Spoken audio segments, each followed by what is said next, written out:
Hello students, कल अपन ने study की थी the law of variable proportion, परिवर्तनशील अनुपातों का नियम। उसकी तीन जो स्टेज हैं, तीन अवस्थाएं हैं, उनकी स्टडी की थी। और वो जो परिवर्तनशील अनुपातों का नियम है बहुत ही महत्वपूर्ण है सिलेबस में अपने एग्ज़ाम के हिसाब से। सो आपको अच्छे से जो डायग्राम है और टेबल है उसको रिपीट करना है, उसका अभ्यास करना है और उसकी तीनों स्टेज हैं उनको कन्फर्म करना है। ये आप अच्छे से कर लेना। इसके अलावा मैंने आपको टीपी और एमपी में जो संबंध है उसके बारे में भी अपने कल पढ़ा था, कुल उत्पादन और सीमांत उत्पादन के बारे में। और इसके अलावा एपी व एमपी, औसत व सीमांत उत्पादन, एवरेज प्रोडक्शन व मार्जिनल प्रोडक्शन, उन दोनों में संबंध है, उसको भी अपन देख लेते हैं। हालांकि अपन ने इसमें डायग्राम में देखा था the law of variable proportion में एपी और एमपी को आप देखिएगा। शुरुआत में यहाँ से स्टार्ट होते हैं एपी और एमपी, ज़रा ध्यान से देखना और उसको नोटिस करना, क्योंकि ये संख्याएं हैं उनको आप चेंज भी कर सकते हो, बट जो डायग्राम है उसको आपको अपने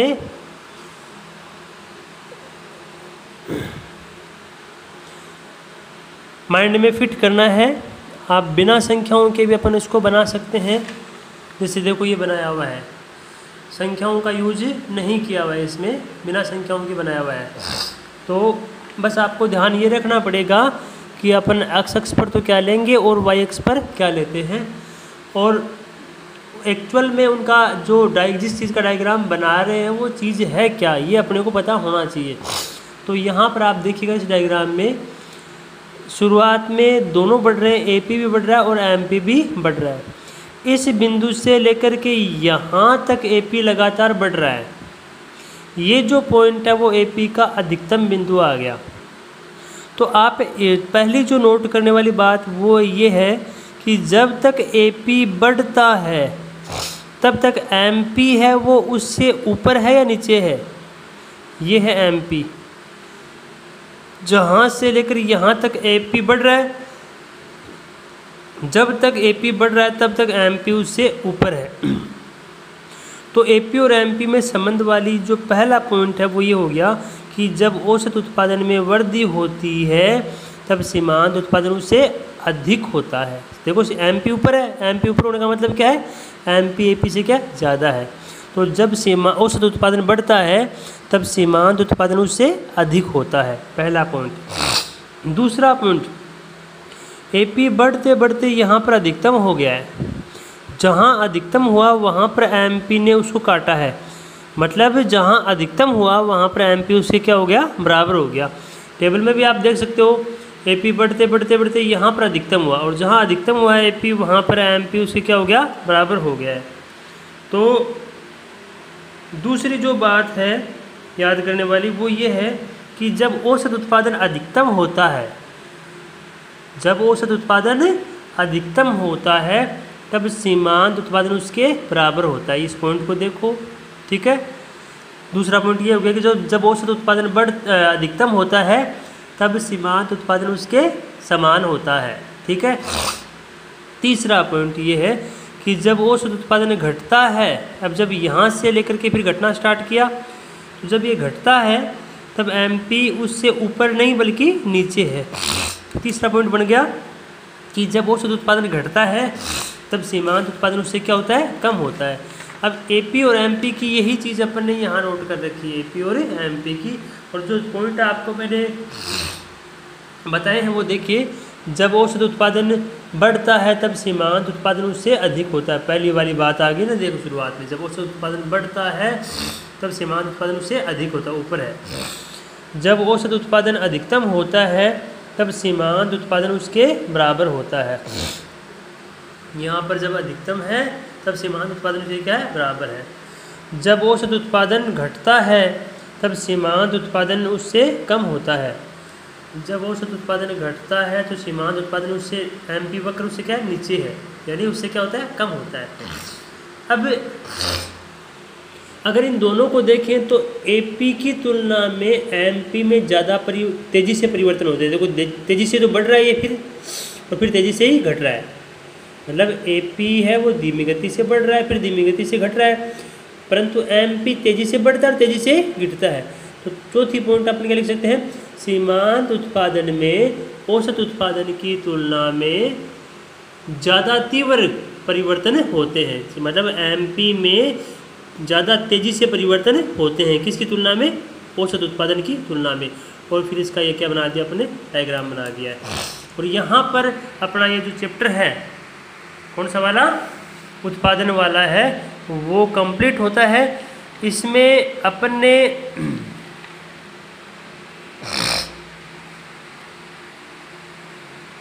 मैंने आपको अल्पकालीन उत्पादन फलन बताया था, और उससे पहले मैंने आपको जो पैमाने के प्रतिफल भी बताए थे, पैमाने के बढ़ते प्रतिफल, पैमाने के स्थिर प्रतिफल, पैमाने के घटते प्रतिफल, ये सब पढ़े थे। अब मैंने आपको एक इसके बारे में बताया था, किसके बारे में, समोत्पत्ति वक्र के बारे में। मैंने कहा था कि इसको पढ़ने से पहले उदासीनता वक्र को आप अच्छे से देख लेना। यदि आप उदासीनता वक्र का आपका अच्छे से कवर है तो इसमें आपको कहीं पर भी कोई भी दिक्कत नहीं आएगी, क्योंकि सेम उदासीनता वक्र की तरह ही है ये क्या, समोत्पत्ति वक्र। बस फ़र्क ये है कि उसमें दो वस्तुएं हैं और इसमें दो साधन हैं। जैसे उसमें थे ना संयोग, तो उसमें वस्तु थी x और y, इसमें साधन है श्रम और पूंजी।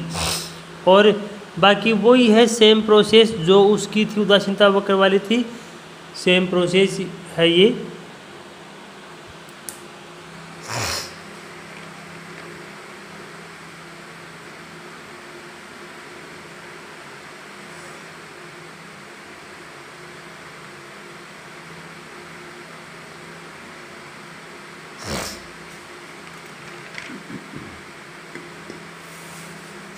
सो अपन आज स्टार्ट करें नया लागत की अवधारणा, ठीक है। द कंसेप्ट ऑफ कॉस्ट, लागत क्या होती है। आप बाज़ार से कोई वस्तु खरीद कर लाते हो तो उस वस्तु के बदले में जो देकर आते हो, पेमेंट देकर आते हो, वो उस वस्तु की लागत नहीं होती है। कई बार अपन क्या बोलते हैं कि भाई जैसे कोई भी चीज़ लेकर आए मार्केट से, तो कोई पूछे कि भाई इसकी लागत क्या है, तो अपन ने क्या किया कि कोई चीज़ 20 रुपये की लेकर आए तो अपन बोल रहे हैं भाई इसकी लागत 20 रुपये है। नहीं जी, वो उसकी लागत नहीं है, वो है उसकी कीमत है। लागत क्या है कि उस वस्तु को बनाने में कितना खर्चा हुआ, वो लागत है। जब एक उत्पादक उत्पादन करता है तो उस उत्पादन के लिए कितना खर्चा करता है, उत्पादन करने के लिए कितना खर्चा करता है, वो लागत है।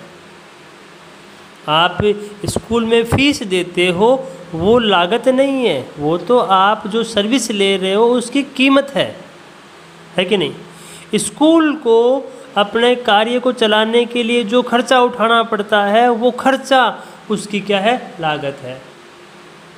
एक फैक्ट्री है, वो जो प्रोडक्शन तैयार करती है, उस प्रोडक्शन को तैयार करने में फैक्ट्री को जो अपने श्रमिकों को जो पेमेंट देना पड़ता है, जो पूंजी ले रखी है उसके लिए ब्याज चुकाना पड़ता है, कच्चे माल के देने पड़ते हैं, किराया देना पड़ता है, ये सब क्या है, लागत है। तो अपन क्या बोल सकते हैं एक लागत के बारे में कि एक उत्पादक को उत्पादन के लिए प्रत्यक्ष अथवा अप्रत्यक्ष रूप से जो व्यय करने होते हैं उन्हें उत्पादन की लागत कहते हैं। एक उत्पादक उत्पादन के लिए प्रत्यक्ष अथवा अप्रत्यक्ष रूप से जो व्यय करता है उसे उत्पादन की लागत कहते हैं। उत्पादन लागत का उत्पादन मात्रा के साथ प्रत्यक्ष संबंध होता है।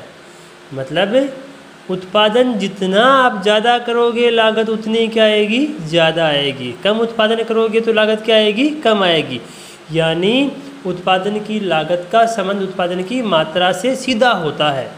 मतलब सीधा मतलब जितना उत्पादन बढ़ेगा लागत भी उतनी बढ़ेगी, जैसे उत्पादन बढ़ेगा लागत भी बढ़ेगी, और जब उत्पादन कम होगा तो लागत भी कम होगी।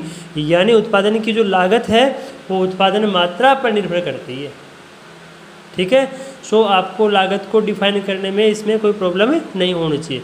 अब लागत की अलग अलग अवधारणाएं हैं, अलग अलग कंसेप्ट हैं, वो कौन कौन से हैं देखिएगा ज़रा। जो अवधारणाएं, सबसे पहले हैं मौद्रिक लागतें, मतलब जिनको अपन स्पष्ट या अस्पष्ट रूप से मुद्रा में व्यक्त कर सकते हैं। मतलब जिन लागतों को मुद्रा में व्यक्त किया जा सकता है उन्हें बोलते हैं मौद्रिक लागतें। अब आप सोचोगे कि ऐसी कौन सी लागतें हैं जिनको मुद्रा में व्यक्त नहीं कर सकते।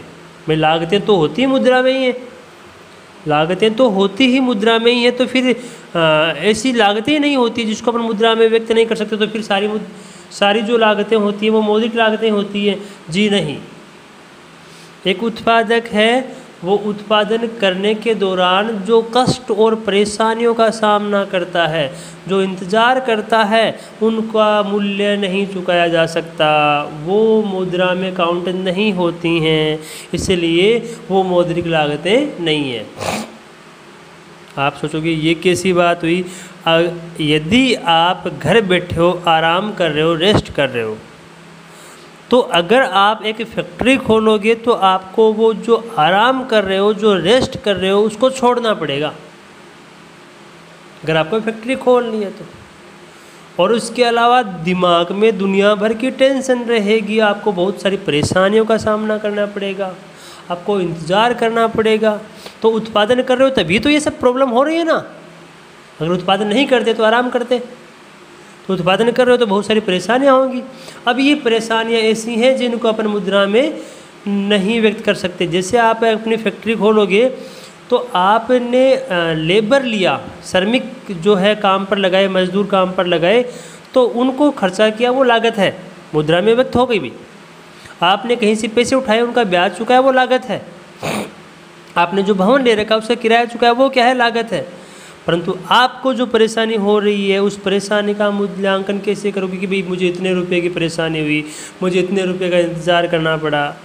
इनको लागतों की कैटेगरी में, मतलब मौद्रिक लागतों की कैटेगरी में काउंट नहीं करते हैं। तो ज़रा ध्यान दीजिए, सबसे पहले अपन पढ़ते हैं क्या? मौद्रिक लागतें। उत्पादक द्वारा उत्पादन के लिए किए जाने वाले वो वे जिन्हें स्पष्ट अथवा अस्पष्ट रूप से मुद्रा में व्यक्त करते हैं, उन्हें क्या कहते हैं? मौद्रिक लागतें कहते हैं। इसका मतलब इसी चीज़ में दो पार्ट आगे, मौद्रिक लागतों के दो पार्ट आगे, एक तो क्या है? स्पष्ट, और एक क्या है? अस्पष्ट। स्पष्ट को अपन बोल सकते हैं व्यक्त या बहिर्मुखी। नाम देखो, बहिर्मुखी याद रखना। अस्पष्ट है अव्यक्त या अंतर्मुखी। अब इस नाम से ही है कि जो खर्चा बाहर जाएगा वो तो बहिर्मुखी, और जो अंदर का अंदर रह जाएगा वो क्या है? अंतर्मुखी। आप सोचोगे अंदर का अंदर कैसे? अंदर का अंदर कैसे? इकोनॉमिक्स में और अकाउंटेंसी की जो लागत है, कंसेप्ट है लागत का, उसमें थोड़ा सा अंतर है।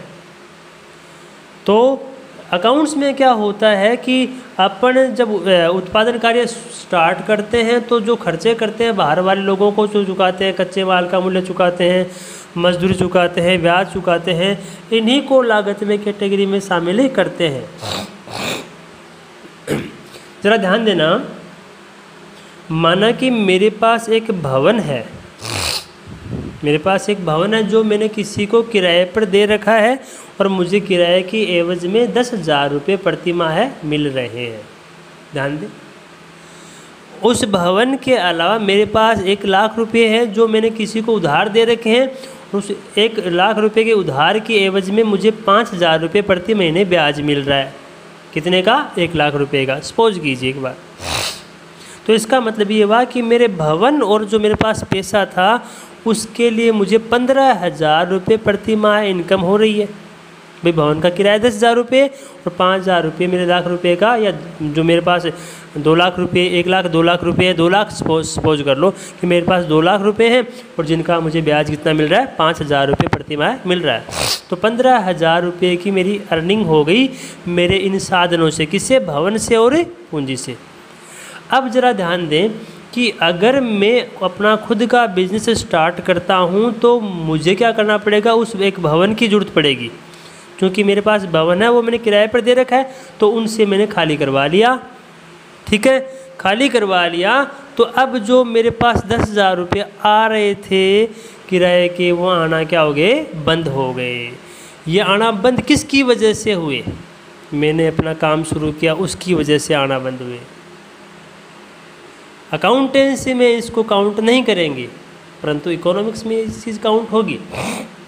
उसके अलावा ध्यान और देखिएगा कि मैंने जब अपना फैक्ट्री स्टार्ट की तब मैंने जिसको लोन दे रखा था 2 लाख रुपए का, वो पैसे भी मेरे वापस ले लिए। तो मुझे जो 5,000 रुपये मिल रहे थे वो भी आना क्या हो गए, बंद हो गए। ठीक है, अब ज़रा ध्यान दें, अगर मैं भवन किसी और का किराए पर लेता, मेरा खुद का नहीं होकर के किसी और का किराए पर लेता, तो मुझे खर्चा करना पड़ता कि नहीं पड़ता, मुझे किराया देना पड़ता कि नहीं देना पड़ता, वो किराया मेरी लागत थी। अगर भवन खुद का है तो उसका जो 10,000 रुपये किराया है वो अब भी क्या है, लागत है। फ़र्क इतना ही है कि अब किसी दूसरे को नहीं देना पड़ रहा, खुद का खुद के पास ही रह रहा है। अगर मैं आप में से किसी से पैसे लोन लेता, उधार लेता और फिर बिजनेस स्टार्ट करता, तो आपको ब्याज देना पड़ता मुझे, मैं आपको ब्याज देता, और ब्याज देता तो वो क्या होती, मेरी लागत होती।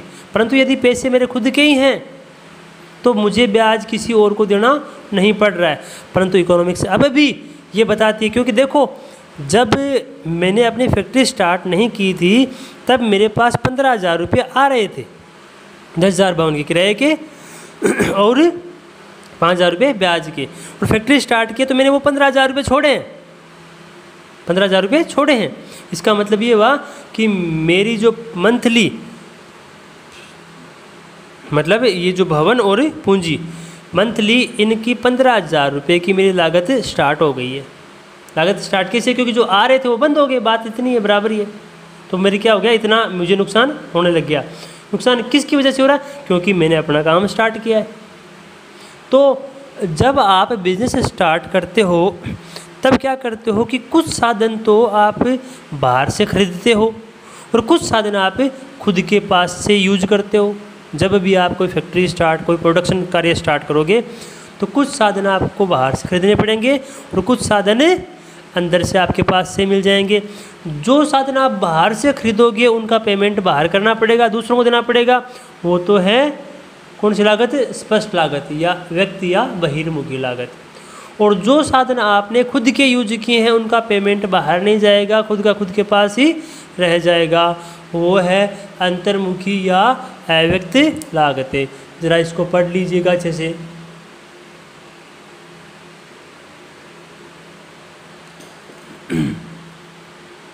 क्या लिखा है, उत्पादक द्वारा उत्पादन के बाहरी साधनों पर किया गया मौद्रिक व्यय स्पष्ट अथवा व्यक्त लागत कहलाता है। जैसे श्रमिकों को मजदूरी, कच्चे माल जो खरीदा उस पर व्यय किया है आदि, इन्हें लेखांकन लागतें भी कहते हैं। मतलब अकाउंटेंसी में केवल इन लागतों को शामिल करते हैं। कौन सी वाली को, स्पष्ट को। तो एक क्वेश्चन तैयार हो गया, लेखांकन लागतें कौन सी तैयार होती हैं, लेखांकन लागतें कौन सी होती हैं, स्पष्ट लागतें क्या होती हैं, लेखांकन लागतें होती हैं। दूसरी है अस्पष्ट या अव्यक्त लागतें। एक उत्पादक उत्पादन में जो स्वयं के साधन लगाता है उनका प्रतिफल उसे स्वयं को ही प्राप्त होता है, इन्हें अस्पष्ट लागतें कहते हैं। जैसे स्वयं के भवन का किराया, स्वयं की पूंजी का ब्याज। अब अकाउंटेंसी में तो केवल ऊपर वाली ये जो स्पष्ट लागतें हैं उन्हीं को काउंट करते हैं, परंतु इकोनॉमिक्स में ये और ये दोनों का योग मिला करके कुल लागत होता है। जैसे सपोज कीजिए कि मैंने अपनी फैक्ट्री स्टार्ट की और फैक्ट्री स्टार्ट करने पर मुझे 75,000 रुपये खर्च करने पड़े किस चीज़ के, श्रमिकों पर और कच्चे माल वगैरह पर। ये सब मुझे कितने रुपये खर्च करने पड़े, 75,000। ठीक है, और 15,000 रुपये वो मेरे भवन के किराए वाले और ब्याज वाले वो जुड़ गए, तो टोटल मेरी लागत हो गई 90,000 रुपये, 90,000 रुपीज़। ठीक है, अकाउंटेंसी तो मानती है 75,000 ही कॉस्ट है, परंतु economics, according to economics the real cost of production is 90,000, 90,000 रुपये इसकी लागत है। ठीक है, अब इसी अस्पष्ट लागत में एक चीज़ आता है क्या, सामान्य लाभ, जिसको अपन बोलते हैं नॉर्मल प्रॉफिट। सामान्य लाभ ये क्या है सामान्य लाभ? वैसे अगर सामान्य लाभ की परिभाषा दी जाए तो वो ये है कि एक उत्पादक को दीर्घकाल में उत्पादन कार्य में बने रहने के लिए जो प्रतिफल मिलना आवश्यक है उसे ही क्या कहते हैं, सामान्य लाभ कहते हैं। मतलब आप कोई काम स्टार्ट करते हो तो आपको कम से कम कितनी इनकम मिलनी चाहिए ताकि आप उस काम को चालू रखो, वो कम से कम जो प्रतिफल आपको मिलना चाहिए उसी को क्या बोलते हैं, सामान्य लाभ बोलते हैं। अब जरा इसको मेरे से समझाता हूँ आपको, देखिएगा।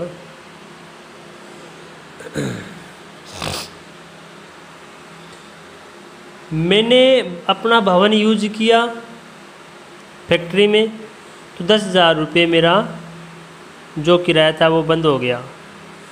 इसके अलावा मैंने अपनी 2 लाख रुपए किसी से लोन दे रखे थे वो लेकर के फैक्ट्री में लगा दिए तो मेरा मतलब 5,000 रुपये का जो ब्याज था वो भी क्या हो गया, बंद हो गया। ठीक है। इसके अलावा मैंने 75,000 रुपये और खर्च किए, 75,000 रुपीज़ और खर्च किए मैंने, तो कुल मिलाकर के 90,000 रुपये ये टोटल एस्टिमेट हो गया। अब ज़रा ध्यान दें, इसके अलावा मैं कहीं पर जॉब कर रहा था जब अपनी फैक्ट्री स्टार्ट की, उससे पहले मैं कहीं पर जॉब कर रहा था। मैं आपको ये इमेजिन करने के लिए बोल रहा हूँ, ऐसी बात नहीं है कि मैं अपनी रियल स्टोरी बता रहा हूँ। सो आप इस लागत को समझाने के लिए बोल रहा हूँ कि सपोज़ कीजिए कि फैक्ट्री खोलने से पहले मैं कहीं पर जॉब कर रहा था और जहाँ पर मैं जॉब कर रहा था वहाँ से मैं 40,000 रुपये अर्निंग कर रहा था। जब मैंने फैक्ट्री खोली तो वो जॉब छोड़ दी, मतलब 40,000 रुपये वो भी छोड़ दिए। तो अब ज़रा देखो, फैक्ट्री खोलने से पहले मेरे पास कितने आ रहे थे, 40 तो वो और 15 ये, 55,000 रुपये आ रहे थे। ठीक है। तो अब जब मैं अपना उत्पादन कार्य स्टार्ट कर रहा हूँ तो मुझे कम से कम कितना मिले ताकि मैं इस काम को चालू रखूँ, क्योंकि 55,000 रुपये तो मैं काम शुरू करने से पहले ही कमा रहा था, है कि नहीं। तो अगर कम से कम 55,000 रुपये तो मुझे इस काम में मिले, भाई अपन नया काम क्यों स्टार्ट करते हैं, ज़्यादा इनकम करने के लिए। पर ज़्यादा भी नहीं मिले तो कम से कम जितने कमा रहे थे उतने तो मिले, तो 55,000 रुपये कमा रहा था उतने तो मिले कम से कम। और मुझे ये 55,000 रुपये वो न्यूनतम प्रतिफल है जो मुझे इस उत्पादन कार्य में बने रहने के लिए मिलना क्या है, आवश्यक है। इसी को क्या बोलते हैं, सामान्य लाभ बोलते हैं। और ये जो सामान्य लाभ है वो कौन सी लागतों का हिस्सा होता है, अस्पष्ट लागतों का हिस्सा होता है। बाकी इनको डिटेल से कल देखते हैं। ठीक है।